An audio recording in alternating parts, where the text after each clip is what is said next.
pourtant on assiste à des poussées de fièvre parmi certains usagers. Pourquoi ?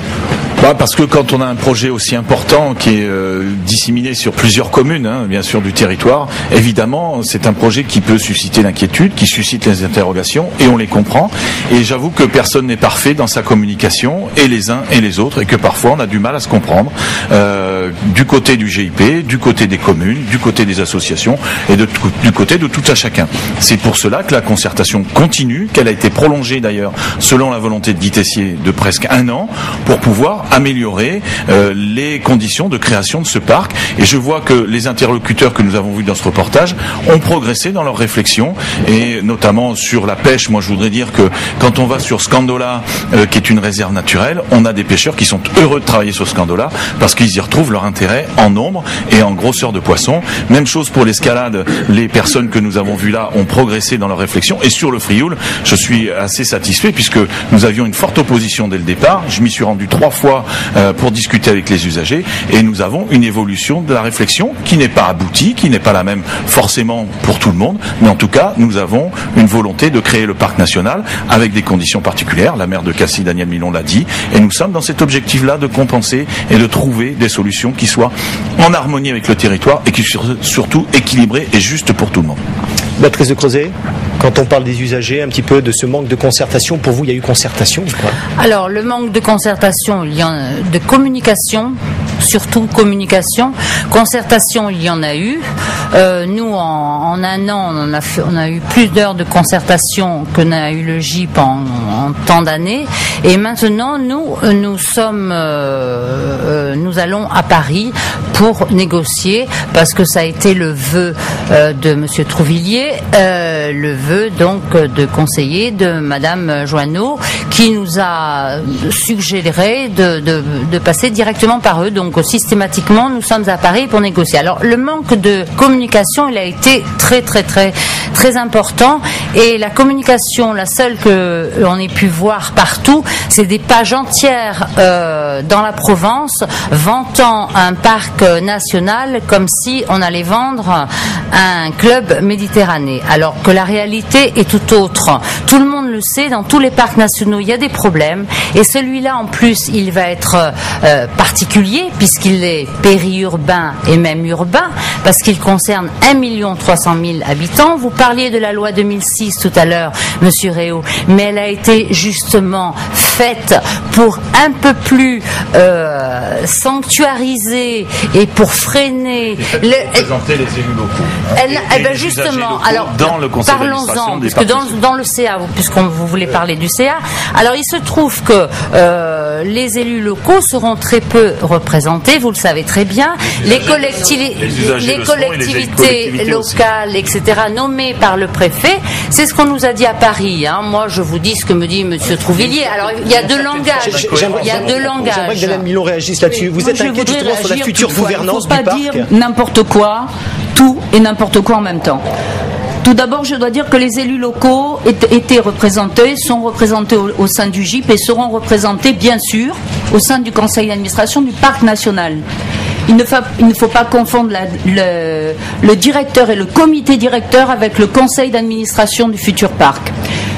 Malheureusement, comme je le disais tout à l'heure, j'y tiens, j'ai été la seule maire à participer pendant des années, donc pendant les 2 ans de mon mandat là, mais aussi quand j'ai été invitée par l'ancien maire pour 2 réunions seulement aux concertations du GIP. Vous ne croyez pas que l'État ait tous les pouvoirs tout de même ?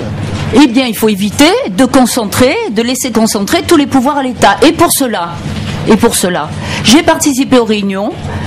J'ai envoyé un dossier très très tôt au président de la République et à Madame Joanneau, que nous avons reçu quand même 2 fois ici. Il y a eu des ateliers de travail pendant des mois au sein du GIP. Après, les erreurs, tout le monde en fait à tous les niveaux. Mais on ne peut pas dire qu'il n'y a pas eu de communication. Et moi, je vais vous donner un exemple. J'ai été la première maire à faire ici même une réunion de concertation avec la population de Cassis. C'était risqué pour moi, car c'était entre 2 élections au cours d'un recours d'élections municipales. Il y avait 600 personnes dans la salle de l'Oustau-Calendal. Pourquoi les autres maires ne l'ont pas fait avant? C'est tout à fait vrai. Voilà. Donc je voulais, eh bien, ils ne l'ont pas fait. Donc il est aujourd'hui un peu surprenant de dire qu'on ne veut pas d'un parc national voulu par le président de la République et l'État et de se retourner directement vers l'État pour se concerter avec lui. Donc je suis allée également à Paris, j'étais la première maire à y aller au mois de juin. Effectivement, j'ai rencontré Monsieur Frémont qui reprend le dossier, Madame Joanneau pour la 3e fois. C'est à nous d'argumenter les dossiers que nous remettons et de défendre notre territoire. Moi-même, j'ai 39% de mon territoire qui est prévu en cœur de parc. Je n'en veux que 36%. Alors, Michel Villeneuve, vous qui avez claqué la porte du comité scientifique, vous craignez aussi que le futur directeur du parc national ait tous les pouvoirs? Non, je ne crains pas ça. Non, je voudrais revenir simplement sur la concertation. C'est vrai que j'ai suivi l'affaire donc depuis 2000 et j'ai l'impression que ça a eu du mal à démarrer. C'est-à-dire qu'il n'y a pas eu... C'était un conseil scientifique et pédagogique qui avait été créé à côté du GIP. Donc pédagogique voulait dire qu'il fallait faire de la pédagogie, expliquer aux gens ce que c'est ce parc, en quoi il était vital, en quoi il était nécessaire de le protéger. Je pense que cette étape elle était squeezée. Et tout d'un coup on arrive près des élections majeures et j'ai l'impression qu'on essaie d'aller vite et cette précipitation à mon avis est très mauvaise parce qu'on risque de faire à peu près n'importe quoi et surtout de susciter une opposition énorme et au bout du rouleau peut-être avoir l'effet contraire de ce qu'on voulait au départ, c'est-à-dire un parc qui protège réellement ce joyau qui est quand même les Calanques. Et puis je reviens aussi au Garlaban, ça me fait mal au cœur de voir les collines de Pagnol qui un jour peut-être auront des immeubles sur leur dos. J'aimerais à présent qu'on parle de 2 gros points noirs. Le premier c'est la surfréquentation touristique, entre 1 et 2 millions de touristes par an, les chiffres sont à peu près cela. Et puis le problème des boues rouges déversés par l'usine de Gardanne. Alors, depuis 1967, des millions de tonnes ont été déversées en mer Méditerranée. Est-ce qu'il y a toujours un risque aujourd'hui et comment cohabiter avec un parc national? Si vous me permettez, je vais répondre. Je suis directement concernée par les boues rouges, puisque c'est pour cette raison, entre autres, que nous demandons que la calanque de Port-Miou soit sortie du cœur de parc. Entre autres, puisqu'il y a aussi à Port-Miou 465 bateaux, donc ça n'est plus une calanque, mais c'est un port plus grand que le port de Cassis, avec des sédiments. N'oubliez pas que la calanque de Port-Miou a été largement anthropisée et donc abîmée par la main de l'homme. Les boues rouges viennent de Gardanne et traversent tout le territoire de Cassis, sortent par des grosses canalisations au niveau de Port-Miou, courent à travers la mer pour aller toute la baie de Cassis pour aller être largués dans la fosse de Cassis-Dagne. Alors moi justement les scientifiques, je me tourne vers vous, m'ont fait la démonstration qu'il n'y avait aucun risque. Il y a un risque ou pas? Or, moi personnellement en tant que maire, j'aurais souhaité déjà arrêter ce rejet à la mer. Voilà, ce que je dois dire, c'est simple, c'est une simple figure. Voici cette figure. C'est une coupe sismique de l'Université de Provence qui est en travers du canyon de Cassis-Dagne. Dans ce canyon de Cassis-Dagne, comme vous pouvez le voir, il n'y a aucun sédiment depuis quelques millions d'années. Ça veut dire, et par contre, dans le trou qui est à côté, lui, tous les sédiments sont là, sont présents, des milliers de mètres, parce que ce canyon est est-ouest. Alors, ça veut dire quoi? Ça veut dire tout simplement que ce canyon est érosif, c'est-à-dire que tout ce qu'on y verse dedans, automatiquement, sera emporté vers la mer. Voilà ce que ça veut dire. Et voilà ce qu'on aurait dû comprendre avant même d'y déposer des boues rouges. Ça veut dire, en gros, qu'il y a très peu de boues rouges par rapport aux millions qui ont été versés. Je rappelle qu'au début, avant la Convention de Barcelone, c'était 1,7 million de tonnes par an qui étaient déversées, de boues rouges qui étaient déversées dans le canyon de Cassis-Dagne. Ça a été réduit à 250 000 tonnes par an par la Convention de Barcelone. Ça sera, j'espère, arrêté en 2005, toujours par la Convention de Barcelone. Mais ceci dit, aujourd'hui, ces boues rouges ne sont plus là, il en reste très peu, donc elles sont parties ailleurs. Ailleurs, ça veut dire que lié au courant Ligure, ça a dû partir vers le port de Marseille.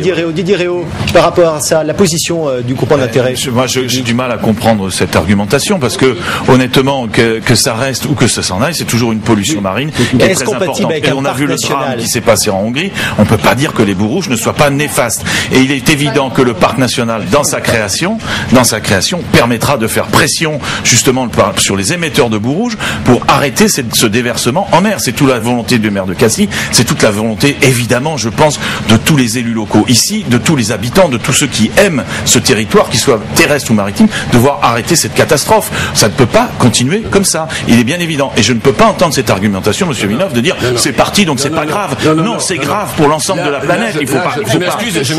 C'est exactement. Est un moyen de lutter et de faire pression. C'est exactement.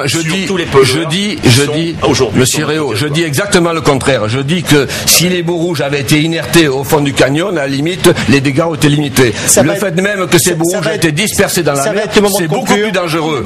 C'est là où est le danger. Merci Michel Villeneuve. On va en reparler de ce parc national des Calanques. Arrêter l'émission de pollution telle que c'est. Merci à vous quatre. Merci infiniment d'avoir accepté notre invitation. Merci à vous de nous avoir suivis.